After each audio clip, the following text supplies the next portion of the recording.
Previously हम जब भी प्रोजेक्ट क्रिएट करते थे तो हम किस ऑप्शन को सिलेक्ट करते थे? ASP.NET कोर को। हमारे पास क्रिएट न्यू प्रोजेक्ट और यहाँ पे मेरे पास ऑप्शन आ रहा होता है ASP.NET कोर।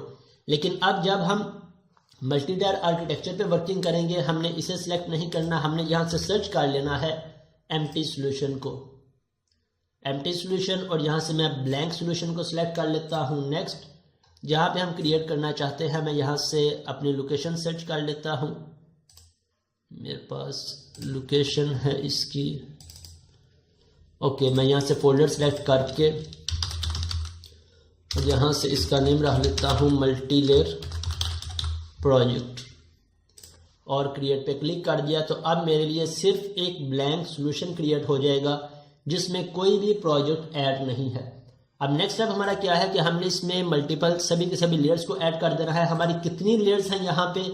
फर्स्ट पे BOL business logic layer, second UI BLL DAL। So one by one हम इन सभी लेयर्स को ऐड कर देते हैं। फर्स्ट पे मैं यहाँ पे जाके ऐड करता हूँ न्यू प्रोजेक्ट। अब एक और पॉइंट याद रखिएगा, यहाँ पे हमारी ASP.NET कोर ये हमारी UI एप्लीकेशन है। हमारे इस पूरे आर्किटेक्चर में सिर्फ ये एक UI लेयर होगी, बाकी सभी की सभी हमारी क्लास लाइब्रेरीज होंगी। BOL भी क्लास लाइब्रेरी होगी, BLL भी और DAL भी। तो यहाँ से आके अब मुझे क्लास लाइब्रेरी सर्च करनी है, क्लास लाइब्रेरी, और क्लास लाइब्रेरी के बाद हमारे पास डिफरेंट तरह के ऑप्शंस आ जाएंगे। Razor class library, then .NET standard, then .NET framework. हमने यहाँ से ऑप्शन सेलेक्ट करना है .NET कोर और साथ लैंग्वेज लाजमी चेक कर लीजिएगा C#।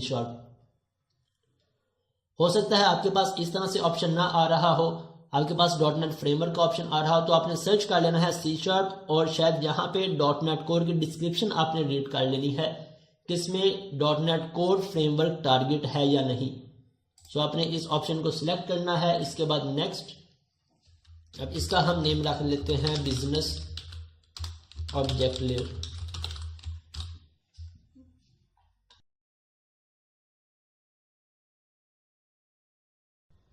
ओके, मेरे पास ये लेयर ऐड हो गई जिसके अंदर सिर्फ एक क्लास है, मैं इसे रिमूव कर देता हूँ। अगर मैं अपने फोल्डर में आता हूँ तो यहाँ से मेरे पास ये मेरा प्रोजेक्ट मैंने ऐड किया मल्टी टायर आर्किटेक्चर, और इसके अंदर ये मेरा ब्लैंक सॉल्यूशन और ये एक लेयर ऐड हो गई बिजनेस ऑब्जेक्ट लेयर। इसके बाद नेक्स्ट हम इसमें ऐड कर लेते हैं सॉल्यूशन पे मैं राइट क्लिक करता हूँ, ऐड, और अगेन मैं यहाँ से क्लास लाइब्रेरी को सर्च कर लेता हूँ। अगर आपने एक दफ़ा कोई भी टेम्पलेट यहाँ से सिलेक्ट किया है तो आपके लेफ्ट साइड पे वो सभी टेम्पलेट्स आ जाएंगे। तो यहाँ से मैंने .NET कोर लाइब्रेरी सेलेक्ट की थी, मैं इस पर डबल क्लिक करता हूँ और यहाँ से इसका नेम रख देता हूँ BLL बिजनेस लॉजिक लेयर और क्रिएट पे क्लिक कर देता हूँ। तो अब मेरी ये लेयर यहाँ पे मेरे पास क्रिएट हो गई, सेकंड लेयर ऐड हो गई, और इसकी भी मैं क्लास को रिमूव कर देता हूँ, डिलीट क्लास। इसके बाद नेक्स्ट लेयर हमने ऐड करनी है इसमें डाटा एक्सेस लेयर,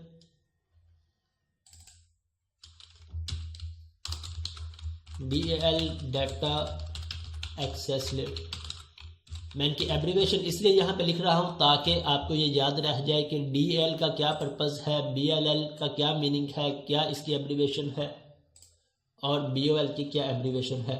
बहुत सारी एप्लीकेशन में इन लेयर्स के लिए डिफरेंट नेम्स भी यूज हो सकते हैं।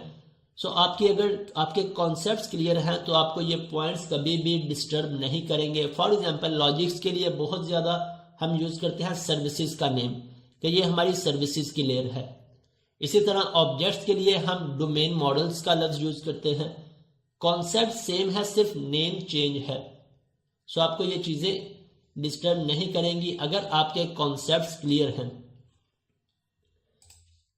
देन डाटा एक्सेस लेयर में से रिमूव कर देता हूँ। इसके बाद लास्ट प्रोजेक्ट में यहाँ से ऐड कर लेता हूँ न्यू प्रोजेक्ट, और अब मैंने UI प्रोजेक्ट ऐड करना है। सो ASP.NET कोर वेब एप्लीकेशन, और यहाँ से आके इसका मैं नेम रख लेता हूँ यूजर इंटरफेस। क्रिएट पे क्लिक किया, मेरे पास अगेन कुछ ऑप्शंस आ जाएंगे, वहाँ से मैं अपने फ्रेमवर्क को और टेम्पलेट को चूज कर लेता हूँ एम्प्टी, और इसे मैं अनचेक करके क्रिएट पे क्लिक कर देता हूँ। हम एम्प्टी टेम्पलेट को चूज करते हैं ताकि हम सभी के सभी कॉन्फ़िगरेशन सेटिंग्स स्क्रैच से कर सके, हम देख सके हमारे कौन कौन से स्टेप्स होते हैं। ओके, हमारे सभी के सभी लेयर्स क्रिएट हो गए, यहाँ से 4 लेयर्स आ गए। इसके बाद नेक्स्ट स्टेप हमारा क्या है कि ऐड देयर रेफरेंसेस, कि हमने इन सभी लेयर्स के रेफरेंसेस ऐड करने हैं कि मेरी कौन सी लेयर किस लेयर से इंटरेक्ट करेगी। हमें कैसे पता लगेगा कि किस लेयर का रेफरेंस किस लेयर में हमने ऐड करना है। हमारी डायग्राम ईच एंड एवरीथिंग हमें एक्सप्लेन करेगी। फॉर एग्जाम्पल अगर मैं DAL से स्टार्ट करता हूँ, सो DAL मेरी किस लेयर से इंटरेक्ट कर रही है। DL एक मेरी इंटरेक्शन कर रही है डेटाबेस से। अब डेटाबेस की तो लेयर हमारे पास नहीं है, हम डेटाबेस को छोड़ देते हैं। हमारे पास सेकंड इंटरेक्शन कर रही है BLL से। इट मीन्स DAL का रेफरेंस किससे बनेगा, BLL से। और इसके अलावा DL और इंटरेक्शन किससे कर रही है, BOL से, बिजनेस ऑब्जेक्ट लेयर से। इसी तरह अगर मैं BLL में आ जाता हूं तो BLL मेरे किस किस लेयर से इंटरेक्शन कर रही है। सबसे पहले टॉप पे BOL से इंटरेक्शन कर रही है। इट मीन्स एक BLL का रेफरेंस बनेगा BOL से। इसके बाद BLL का रेफरेंस बनेगा UI से, और फिर BLL का रेफरेंस किसके साथ बन जाएगा, DL से। इसी तरह अगर मैं UI पे आ जाता हूं तो UI मेरी इंटरेक्शन कर रही है एक BOL से, इसके बाद BLL से। सो वन बाय वन हम यहां से स्टार्ट हो जाएं रेफरेंसेस ऐड करने, या DL से स्टार्ट हो जाएं। हमारा कॉन्सेप्ट क्लियर है, हमें ये पॉइंट कंफ्यूज नहीं करेगा। सो मैं UI पे आ जाता हूं।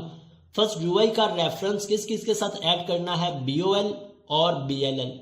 सो यहां से आके UI इस पे राइट क्लिक किया, UI लेयर पे, देन ऐड, और यहाँ पे हमारे पास ऑप्शन आ गया प्रोजेक्ट रेफरेंसेस का। मैं इस पे क्लिक कर देता हूं।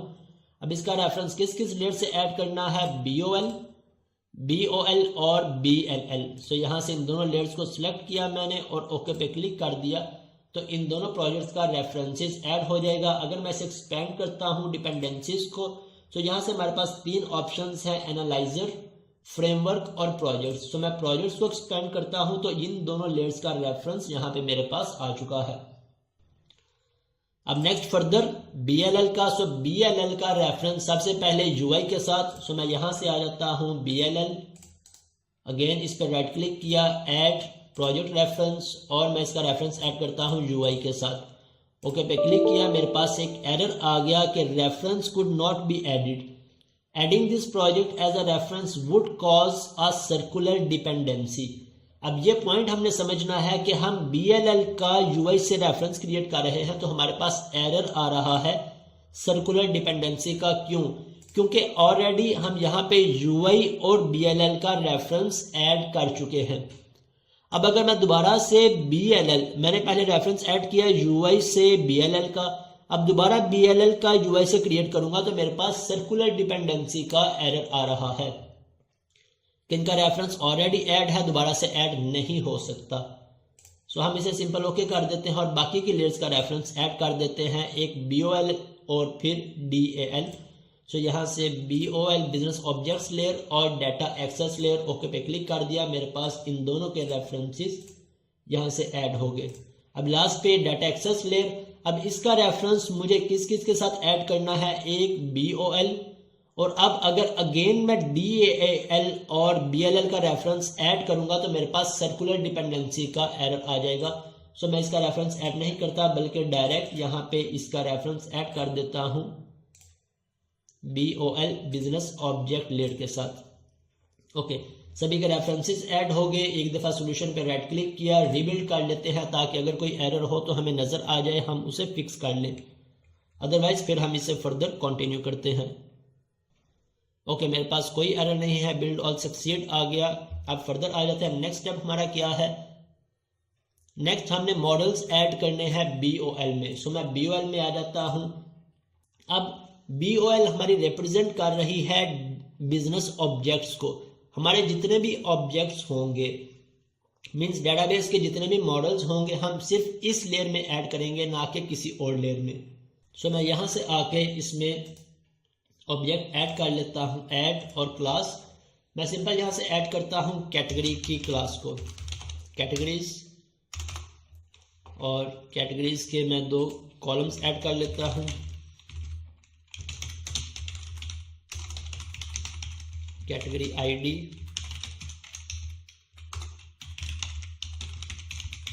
और एक नेम। और यहाँ से इसे मैं प्राइमरी की डिक्लेयर कर देता हूँ। ये मेरे पास प्राइमरी की है। मॉडल ऐड करने के बाद नेक्स्ट हमारा क्या स्टेप है, हमने DB कॉन्टेक्स्ट ऐड करनी है DAL में, ताकि हम इस मॉडल को डेटाबेस के अंदर ऐड करवा सके। सो हमें पता है कि जब भी हमने डेटाबेस के साथ वर्किंग करनी है तो हमने कुछ रेफरेंसेस को ऐड करना है। कौन से रेफरेंसेस को? एंट्री फ्रेमवर्क के रेफरेंसेस को। अब किस लेयर में ऐड करना है? जिस लेयर में हमने DB कॉन्टेक्स्ट को ऐड करना है उसी लेयर में हमने इन सब रेफरेंसेस को ऐड करना है। सो मैं यहाँ से टूल्स में आ जाता हूँ और पहले इन रेफरेंसेस को ऐड कर लेता हूँ। न्यूगेट पैकेज मैनेजर से देन ब्राउज, यहाँ से हम सर्च कर लेते हैं entry framework core. First reference या फर्स्ट पैकेज हमने ऐड करना है एंट्री फ्रेमवर्क कोर का, और यहाँ से जाके कोर को सिलेक्ट किया। और अब किस प्रोजेक्ट में ऐड करना है? DAL में, डाटा एक्सेस लेयर में। और इसका कौन सा वर्जन? आई होप सो कि अब आपको ये पॉइंट भी क्लियर होगा। अगर मैं लेटेस्ट करूंगा मेरे पास एरर आ जाएगा। क्यों? क्योंकि ये .NET 6 के साथ सपोर्टिव है। सो हम यूज कर रहे हैं .NET 3.1, तो इसके साथ हम यूज करते हैं 5.0.12 और इंस्टॉल पे क्लिक किया। ये मेरे पास एक पैकेज ऐड हो जाए, इसके बाद बाकी के 2-3 और पैकेजेस हमने ऐड करने हैं। नेक्स्ट हमने ऐड करना है डिजाइन, फिर SQL server and then tools. So SQL server again यहाँ से अपनी लेयर सेलेक्ट की, यहाँ से इसका वर्जन सेलेक्ट किया और इसे इंस्टॉल कर देते हैं। ओके, डिजाइन के बाद SQL सर्वर,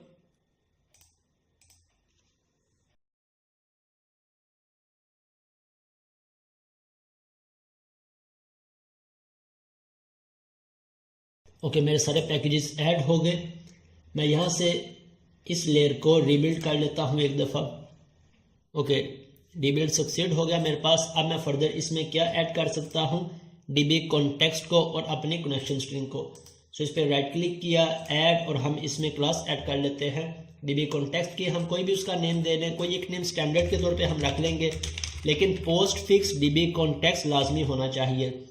सो हम ऐप DB कॉन्टेक्स्ट रख लें या माई DB कॉन्टेक्स्ट रख लें, कोई भी नेम रखना चाहे रख लें। मैं यहाँ पे नेम यूज़ कर लेता हूँ ऐप DB कॉन्टेक्स्ट और ऐड कर दिया। अब आई होप सो कि आपको ये सभी स्टेप्स याद होंगे जो हम इम्प्लीमेंट करते थे। हमने इसे इनहेरिट करवा लेना है DB कॉन्टेक्स्ट से। इसके बाद यहाँ पे आके हम ओवरराइड करते थे एक फंक्शन ऑन कॉन्फ़िगर का, और इसमें अपनी कनेक्शन स्ट्रिंग को डिफाइन कर देते थे। और इसके बाद हमने यहाँ पे DB सेट ऐड करना होता है, किसका? जिस भी मॉडल को हम डेटाबेस में ऐड करवाना चाहें, हम यहाँ पे उस मॉडल का DB सेट ऐड कर लेते हैं। अब मेरे पास कैटेगरीज, मेरे पास रेफरेंस ऐड कर लेता हूँ। मैं कंट्रोल डॉट प्रेस करूँगा, मेरे पास इंटेलिजेंस ऑप्शंस आ गए और फर्स्ट ऑप्शन को मैंने सिलेक्ट कर लिया। ये मेरे पास रेफरेंस ऐड हो गया। अब यहाँ से कनेक्शन स्ट्रिंग मैं सेकंड जो लास्ट हम प्रोजेक्ट इंप्लीमेंट कर रहे थे उसी में से कनेक्शन स्ट्रिंग को कॉपी कर लेता हूँ इसके DB कॉन्टेक्स्ट में से, और इस कनेक्शन स्ट्रिंग को मैं कॉपी करता हूँ और यहाँ पे आके इसे पेस्ट कर देता हूँ। इसका मैं नेम चेंज कर लेता हूँ, ASP टेस्ट की बजाय ASP मल्टी टायर का इसे नेम दे देते हैं, मल्टी टायर या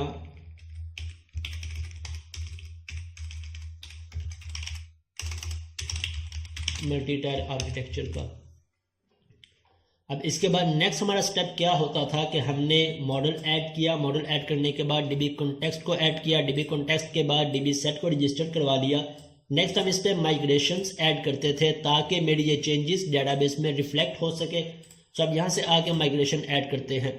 पैकेज मैनेजर कंसोल को ओपन कर लिया मैंने, या फिर आप टूल्स में जाके न्यूगेट पैकेज मैनेजर और यहाँ से कंसोल विंडो को ओपन कर सकते हैं। तो माइग्रेशन की मैं यहाँ पे कमांड लिख देता हूँ ऐड माइग्रेशन, और इसे हम कोई भी नाम दे लें। मैंने इसे नेम दे दिया इनिशियल क्रिएट का। अब देखते हैं मेरे पास माइग्रेशन ऐड होती है या एरर आता है। मेरे पास माइग्रेशन का एरर आ गया। क्या एरर आया? Your startup project BOL does not reference, आगे एंट्री फ्रेमवर्क कोर और फर्दर कुछ डिटेल लिखी है। अब ये पॉइंट इंपॉर्टेंट है हमारे लिए समझने के लिए कि जब भी मैं यहाँ से माइग्रेशन ऐड करूँगा तो मुझे 2 स्टेप्स को इम्प्लीमेंट करना पड़ेगा। फर्स्ट है मेरे पास जहाँ पे आ रहा है योर स्टार्टअप प्रोजेक्ट BOL, कि यहाँ से मेरे पास कोई एक स्टार्टअप प्रोजेक्ट है। कौन सा प्रोजेक्ट मेंशन है यहाँ से BOL। कैसे मुझे पता लगेगा? जो सा प्रोजेक्ट इन सब में बोल्ड होगा, बोल्ड फॉन्ट्स में आ रहा होगा, वो प्रोजेक्ट सेट होगा एज अ स्टार्टअप। लेकिन अब हमने जिस प्रोजेक्ट पे माइग्रेशन अप्लाई करनी है, हमें उस प्रोजेक्ट को as a startup project set करना पड़ेगा।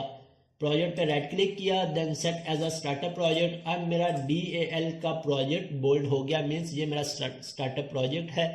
इसके बाद यहाँ से आके भी मुझे अपने स्टार्टअप प्रोजेक्ट को या DAL को सिलेक्ट करना पड़ेगा। अब मैं माइग्रेशन ऐड करूँगा तो होप सो मेरी माइग्रेशन क्रिएट हो जाएगी। मेरी माइग्रेशन क्रिएट हो गई। इसके साथ ही मैं यहाँ पे अपडेट डेटाबेस को यूज़ कर लेता हूँ ताकि मेरी ये चेंजेस डेटाबेस में रिफ्लेक्ट हो सके। अपडेट डेटाबेस, ओके, मेरी ये चेंजेस डेटाबेस में रिफ्लेक्ट होगी। मैं अभी डेटाबेस को ओपन नहीं कर रहा क्योंकि लास्ट क्लासेस के अंदर हम डिटेल में एक एक कॉन्सेप्ट को डिस्कस कर चुके हैं। मेरे पास जहाँ से माइग्रेशन अप्लाई हो गई मीन्स डेटाबेस के अंदर रिफ्लेक्ट हो गई होगी। अब इसके बाद नेक्स्ट हमारा स्टेप क्या है? हमने DL के अंदर अपनी माइग्रेशन तो ऐड कर ली। नेक्स्ट स्टेप हमारा क्या होगा या क्या होना चाहिए? अब हमने BOL ऐड कर ली। अब इस BOL में मीन्स इस ऑब्जेक्ट में जो सा हमने ऐड किया है, फर्स्ट ऑफ ऑल डेटाबेस की लॉजिक्स इंप्लीमेंट करनी है। डेटाबेस की लॉजिक्स के बाद हमने उस पर बिजनेस लॉजिक्स इंप्लीमेंट करनी है। बिजनेस लॉजिक्स के बाद हमने उसका UI डिज़ाइन करना है, मीन्स क्रिएट का पेज, अपडेट का पेज, डिलीट के, ये सभी UI के पेजेस को इंप्लीमेंट करना है। सो अब DL में मैं आ जाता हूँ और डाटा एक्सेस लेयर में आके इस पे लॉजिक्स कैसे इंप्लीमेंट करनी है, मैं यहाँ से कैटेगरी DB के नाम की क्लास क्रिएट कर लेता हूँ। अब एक और बात यहाँ पे याद रखिएगा, हम जैसे जैसे इन पॉइंट्स को कवर अप करते जा रहे हैं, हमने इनके कुछ स्टैंडर्ड्स भी सीखने हैं इंप्लीमेंट करने के। डाटा एक्सेस लेयर में हम जोन सी भी क्लास क्रिएट करेंगे, हम उसके लिए नेमिंग कन्वेंशन यूज करेंगे। फर्स्ट पे क्लास नेम और देन DB रिप्रेजेंट करेगी डेटाबेस के कॉन्सेप्ट को कि ये DB क्लास है, इसमें डेटाबेस की लॉजिक है। और जब हम बिजनेस क्लासेस क्रिएट करें तो उसके लिए हम नेमिंग कन्वेंशन यूज करते हैं पोस्टफिक्स पे BS represent to business logic, right. So इन स्टैंडर्ड्स को भी हमने लाजमी इंप्लीमेंट करना है। मेरे पास कैटेगरी DB प्रोडक्ट की क्लास होगी तो प्रोडक्ट DB, मेरे पास यूजर की क्लास होगी तो यूजर DB, मेरे पास डिपार्टमेंट की क्लास होगी तो डिपार्टमेंट DB। अभी मेरे पास कैटेगरी DB है तो मैं यहाँ से कैटेगरी DB लिख लेता हूँ। और इसके अंदर आके अब हमने किस तरह से क्रूड ऑपरेशंस को इंप्लीमेंट करना है। फर्स्ट ऑफ ऑल हम सभी क्रूड ऑपरेशंस की लिस्ट अपने पास बना लें कि कौन कौन से क्रूड ऑपरेशंस होते हैं जो हर एक क्लास पे इंप्लीमेंट होते हैं। इट मीन्स हम यहाँ से कोई एक स्टैंडर्ड क्रिएट कर लें ताकि हम पूरी की पूरी एप्लीकेशन पे उन सभी स्टैंडर्ड्स को ही इंप्लीमेंट किया करें। हमारे पास कैटेगरी DB हो, हम उन्हीं स्टैंडर्ड्स को फॉलो करें।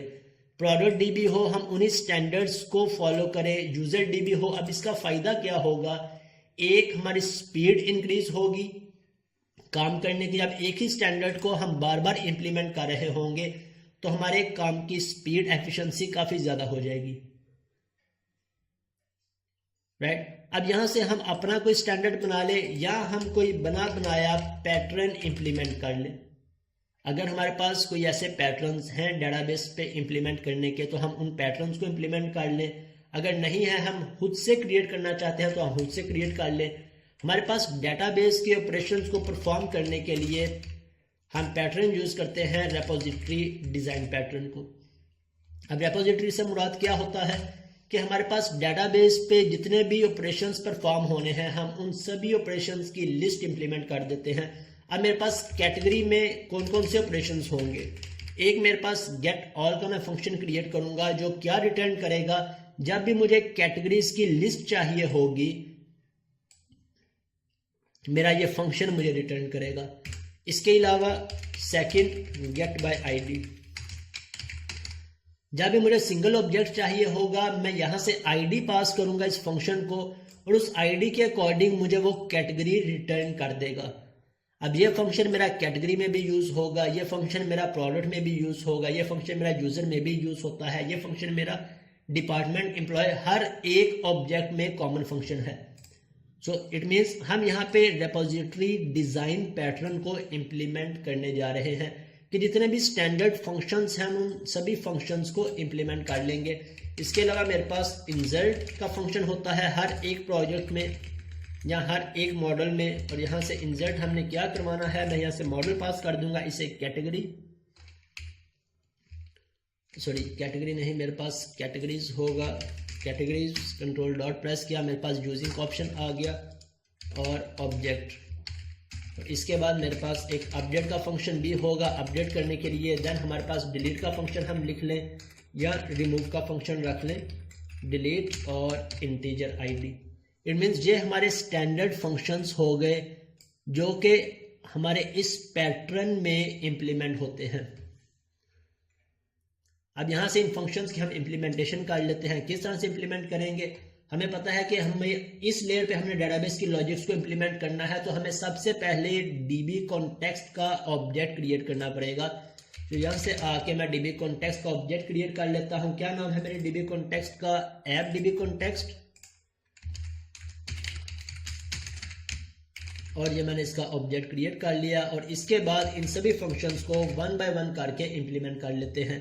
अब गेट ऑल का फंक्शन मुझे क्या रिटर्न करेगा, मुझे रिटर्न करेगा लिस्ट ऑफ कैटेगरीज। सॉरी, यहाँ से categories control dot reference already add है, और ये मुझे रिटर्न क्या करेगा, dot categories dot to list dot to list. मेरे पास ऑप्शन नहीं आ रहा, मैं इसके रेफरेंस को ऐड कर लेता हूँ, कंट्रोल डॉट प्रेस किया, मेरे पास सिस्टम डॉट लिंक का रेफरेंस ऐड हो गया। अब यहाँ पे हमने ये चीज़ डिसाइड करनी है, इस पॉइंट को डिसाइड करना है कि हमने लिस्ट को यूज़ करना है, आई इन्यूमरेबल को यूज़ करना है या आई क्यूरिएबल को यूज़ करना है। इन तीनों पे हम डिटेल में डिस्कस कर चुके हैं एंट्री फ्रेमवर्क कोर में, वो सभी क्लासेस हमारे ग्रुप के अंदर अपलोड हैं। अगर आपने अभी तक नहीं देखी तो लाजमी उन क्लासेस को अगेन देखिएगा ताकि आपको इनका डिफरेंस पता लग सके। अब आई क्यूरिएबल को हम किस वक्त यूज़ करते हैं, जब हम कंडीशंस को यूज़ कर रहे हों, मीन्स जब भी हम वेयर कंडीशंस को यूज़ कर रहे होंगे तो हम यूज़ करते हैं आई क्यूरिएबल को। सेकंड, अगर मैं वेयर कंडीशंस को यूज़ नहीं कर रहा, मुझे डेटाबेस में से डाटा गेट करके लाना है, तब हम यूज़ करते हैं आई इन्यूमरेबल को। आई इन्यूमरेबल को क्यों, क्योंकि यूजर जो भी डाटा डेटाबेस में से लेके आएगा इस डाटे को मॉडिफाई नहीं कर सकेगा। किस तरह से मॉडिफाई, कि आई इन्यूमरेबल के अंदर हमारे पास ना तो ऐड का फंक्शन होता है, ना अपडेट का, ना रिमूव का। इट मीन्स जो एक्चुअल डाटा हमारे पास डेटाबेस में आएगा हम अपने व्यू में भी सेम वही डाटा पास करवा के डिस्प्ले करवाएंगे। अदरवाइज अगर हम लिस्ट को यूज करेंगे तो लिस्ट को यूज करते हुए यूजर उस लिस्ट में कोई एक ऐड का ऑपरेशन भी परफॉर्म कर सकता है, किसी रिकॉर्ड को अपडेट करना चाहे तो अपडेट भी कर सकता है और रिमूव भी कर सकता है। मींस जो डाटा हमारे पास डेटाबेस में आएगा वो मैनिपुलेट होके यहाँ पे यूआई में डिस्प्ले होगा। हमारी ऐसी रिक्वायरमेंट बिल्कुल भी नहीं होती। हम नहीं चाहते कि डेटाबेस का डाटा मैनिपुलेट होके हमारे यूआई में आए, इसलिए हम यहाँ पे आई इन्यूमरेबल को ही यूज करते हैं। Then get by ID, get by ID के लिए मेरे पास यहाँ से लिस्ट आएगी या सिंगल ऑब्जेक्ट आएगा, सिंगल ऑब्जेक्ट आएगा। तो यहाँ से मैं इसके लिए रिटर्न करवा देता हूँ context dot category dot find. यहाँ से जो सा भी ऑब्जेक्ट आएगा हम उसे रिटर्न करवा लेंगे। अगर आपको ये स्टेटमेंट इस तरह से समझ ना आ रही हो तो आप इसे दो लाइंस में भी डिवाइड कर सकते हैं। फर्स्ट पे OBJ context dot categories dot find, मैंने यहाँ पे ऑब्जेक्ट फाइंड कर लिया और देन जो सा ऑब्जेक्ट फाइंड किया है उसे हम रिटर्न करवा देंगे। ओके, अब इंसर्ट करवाना है हमने। सो इंसर्ट करवाने के बाद मुझे क्या रिटर्न करवाना है, अगर तो रिकॉर्ड सक्सेसफुली इंसर्ट हो गया है तो मैं यहाँ से ट्रू रिटर्न करवा दूंगा, अदरवाइज फॉल्स रिटर्न करवा दूंगा। So context dot categories dot add and then context dot save changes. अब यहाँ पे मैं रिटर्न फॉल्स नहीं करवा रहा। क्यों नहीं करवा रहा, कि जब मेरी ये लाइन एग्जीक्यूट हो जाएगी अगर यहाँ पे कोई एरर आएगा तो रिटर्न ऑटोमेटिकली मेरे पास फॉल्स चला जाएगा। इस लाइन पे अगर कोई एरर आएगा तो मेरे पास रिटर्न फॉल्स हो जाएगा। और अगर इन दोनों लाइंस पे कोई एरर नहीं है तब मेरे पास रिटर्न क्या हो जाएगा, ट्रू हो जाएगा। अब इस फंक्शन को मैं कॉपी करके अपडेट के साथ रिप्लेस कर देता हूँ।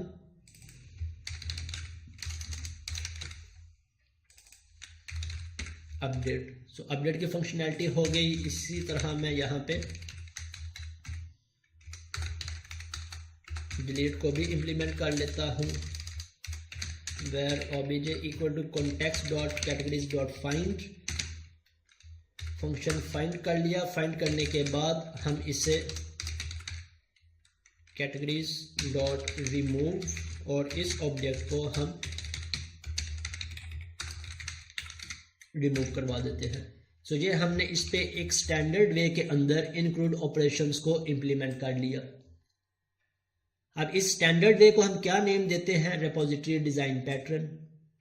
अब इसका बेनिफिट क्या है, इस पैटर्न को या इस स्टैंडर्ड वे को इम्प्लीमेंट करने का फायदा ये है हमारे पास कि अगर मैं प्रोडक्ट डीबी क्रिएट करता हूं तो मेरे पास सभी फंक्शंस एज इट इज होंगे। गेट ऑल का फंक्शन भी होगा, गेट बाय आईडी भी होगा, इंसर्ट अपडेट डिलीट भी होगा। सिर्फ इस पैटर्न में क्या चेंज होगा, मेरे ऑब्जेक्ट का नेम। इसके अलावा मुझे यहाँ पे कुछ भी किसी फंक्शन में भी चेंज नहीं करना पड़ेगा। गेट बाय आईडी में भी सिर्फ ये ऑब्जेक्ट कैटेगरी की बजाय प्रोडक्ट हो जाएगा, यहाँ से भी कैटेगरी की बजाय प्रोडक्ट। इसी तरह इंसर्ट में, अपडेट में, डिलीट में। सो सेम पैटर्न को हम किसी भी ऑब्जेक्ट पे एज इट इज इंप्लीमेंट कर सकते हैं। सिर्फ हमारा काम कॉपी और पेस्ट का हो जाएगा।